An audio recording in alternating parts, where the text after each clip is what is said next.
you have to understand.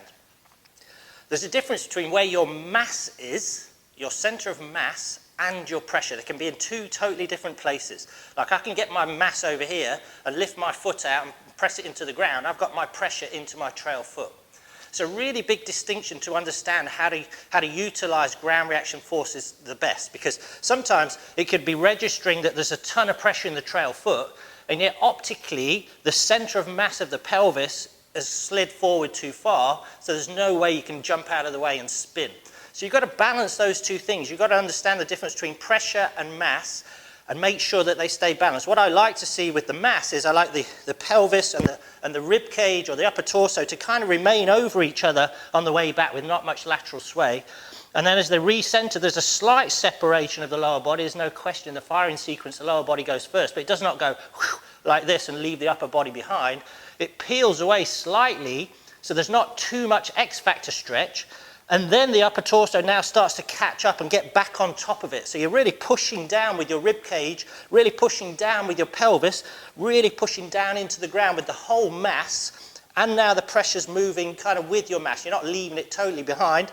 And now from here, now they separate as you extend your lead side, as your lead shoulder goes up and back, as you create side bend, rotation and tilt. So make sure you understand the distinction between where your center of mass is and where your pressure is. You're going to learn ground reaction forces a whole lot better.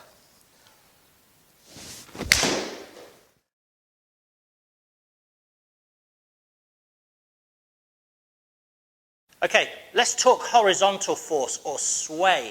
In a golf swing, there's a movement of the mass, but only a very small movement at the start. It does not move like this. It only moves about an inch in the backswing, the mass. The pressure does move though, so there's a little kind of movement, a little bump of the pressure as I would call it. So that by the time the lead arm is parallel to the ground, on the way back here, you've got about 74–75% of pressure into your trail foot, but your mass has only moved about an inch. So you don't want much lateral movement. As soon as you get too much lateral movement, it's really hard to put the brakes on what you're doing. The lower body keeps going and sliding. The upper body tilts backwards. It can't rotate and spin. And basically, it's destabilized by this floating pelvis.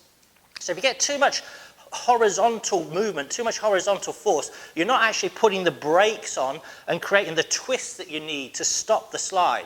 Here's the simplest drill on earth to stop you sliding. You ready? All you do is you stand with your feet really narrow.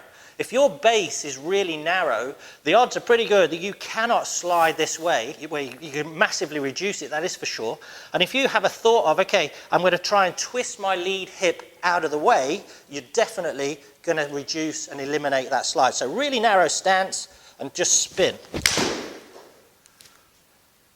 That's going to get rid of too much horizontal force, which can really screw your game up.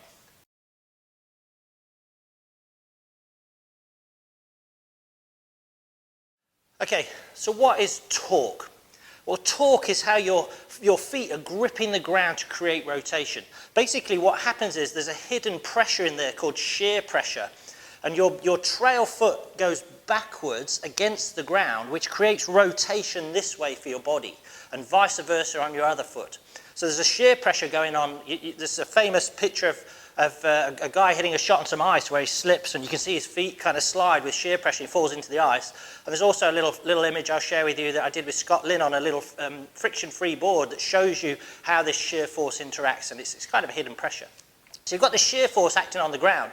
And basically what you're trying to do, once you've made this little glide, just a small little glide of 3 or so inches, now you're putting the brakes on it. You're going to put the brakes on by twisting your body, twisting your rib cage, rotating your hips, and that's really putting some pressure and some forces into the ground, which is torquing up your body. So by the time the lead arm is parallel to the ground, you should have maxed out your forces, your torque forces, ready to now get into the launch phase of the downswing. But the little torque phase is really important because it loads the ground, loads your body, and stops the horizontal slide. It basically puts the brakes on your swing and starts to build up some torque pressure. So work on that. You can a way to increase it, a really good way to increase it, is just to turn your lead foot in a little bit. So if you turn your lead foot in, it reduces the horizontal glide and encourages you to rotate. You can also think in terms of getting your rib cage to start to spin, as I call it. So make a swing, spin your rib cage. As soon as you start getting some torque in there, you're going to reduce the horizontals, you're going to ramp up the torque, you're going to nut it.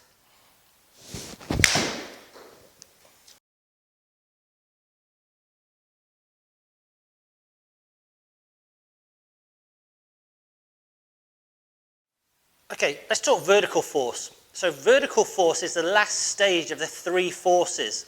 Remember, we've talked about how there's, as you recenter yourself, there's a little glide, it's only about 3 inches, there's a little glide, and then you put the brakes on by starting to twist and create some torque force. And now from here, you now need to start to kind of launch and what I call jump out of the way. And when I say jump out of the way, I literally mean that you're going to get on the ball of your foot, the middle of your foot, not your toe, not your heel. You're going to get in the middle of your foot. You're going to extend your lead leg, straighten it, or post it, as we say, and get your lead side going up and back. So you're getting your lead side up and back, lead side extended. That creates some side bend, that creates some tilt, and that creates some rotation. But you're really creating a lot of vertical force. A great drill you can do with a driver is just put a water bottle where I've got this little orange thing ahead of the ball, and if you do it properly, the angle of attack will go up as you rotate and tilt out of the way. But you can just think in terms of, right, have a little practice swing, so you're going to spin, and then you're going to literally jump your left side up and open and pull your lead side back. Great exercise to do is just put your hand to the side of your other hand, don't put it on the grip, and literally just extend and pull back. Extend and pull back. You do that, you're going to create some huge vertical force, and you basically think in terms of just getting out of the way. You get out of the way on the ball of your foot, you'll nuke it.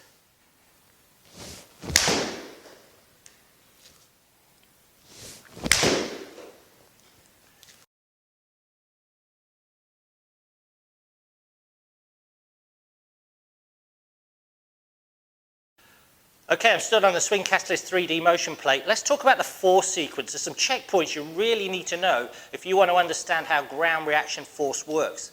So, as you go back here, there's not a lot of swaying around. There's not a lot of horizontal movement in most good swings. What there is a little pressure shift and a tiny little mass movement, but the pressure has to start to bump to the right initially. By the time your lead arm is parallel to the ground, you should have about 75% of pressure into your trail foot with not much mass movement, about an inch of movement. Now from here, as you continue up, your body in good players now starts to change direction as the lead arm's getting kind of at 11 o'clock. The pressure now starts to shift, and the pressure recenters itself to 50-50, and the body, the mass, starts to move 2 or 3 inches towards the target as the arms are reaching the top with most players. So there's a kind of recentering as you're going back, which creates a massive amount of torque. So now the body's now gliding towards the target. So by the time the lead arm is parallel, you want to start ramping up the torque force, and that will put the brakes on this glide. So by the time the lead arm's parallel to the ground, you are going to see your maximum torque force because your body's now starting to grip the ground, starting to twist and rotate.